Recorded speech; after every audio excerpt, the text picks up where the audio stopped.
Function ಅಂದರೆ ಅರ್ಧ tension gift saris, ಯಾವ ಸ್ಯಾರೀಸು, ಯಾವ ಡಿಸೈನ್ಸು, ಅವರು ಒಪ್ತಾರೋ ಇಲ್ವೋ ಅಂತ ಅದೊಂದು ಟೆನ್ಷನು. ಅದರಿಂದ ಇವತ್ತು 1000 to 3000 ಒಳಗಡೆ ಸ್ಯಾರೀಸು ಸ್ಯಾಂಪಲ್ ತೋರಿಸ್ತೀನಿ ನೋಡಿ. ಈ ಥರ ಕಂಚಿ ಪಟ್ಟು, ನೆಕ್ಸ್ಟ್ ಈ ಥರ ಪ್ರಿಂಟೆಡ್ ಡಿಫ್ರೆಂಟ್ ಆಗಿರುತ್ತೆ, ಅಜರಕ್ ಪ್ರಿಂಟು ಆ ಥರ.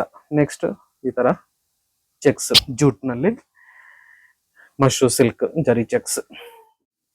ಈ ಬಂದು ಮಟ್ಕ ಲೆಂತ್ ಬಾರ್ಡರ್ ಸಿಲ್ಕ್ನಲ್ಲಿ ಈ ಥರ ಡಿಫ್ರೆಂಟ್ ವೆರೈಟಿ. ಇವೆಲ್ಲ ನಿಮಗೆ 2000 ಆ ಪ್ರೈಸ್ನಲ್ಲಿ 2000 ಪ್ಲಸ್. ನೆಕ್ಸ್ಟ್ ಮಶ್ರೂ ಸಿಲ್ಕ್, ಈ ಥರ ಫ್ಯಾನ್ಸಿನೂ ತುಂಬ ಚೆನ್ನಾಗಿರುತ್ತೆ. ಇವೆಲ್ಲ ನಿಮಗೆ ಸ್ಯಾಂಪಲ್ ತೋರಿಸಿದ್ದೀನಿ. ಈ ಥರ ಡಿಫ್ರೆಂಟ್ ವೆರೈಟಿ ಇರುತ್ತೆ, ಟೆನ್ಷನ್ ಏನು ಬೇಡ. ಲಕ್ಷ್ಮೀ ಚಾರ್ಮಿಕಕ್ಕೆ ವಿಸಿಟ್ ಮಾಡಿ, ಹಾಗೆ ನಮ್ಮ ಚಾನಲ್ನ ಸಬ್ಸ್ಕ್ರೈಬ್ ಮಾಡಿಕೊಂಡು ಲೈಕ್ ಮಾಡಿ, ಶೇರ್ ಮಾಡಿ. Thank you very much.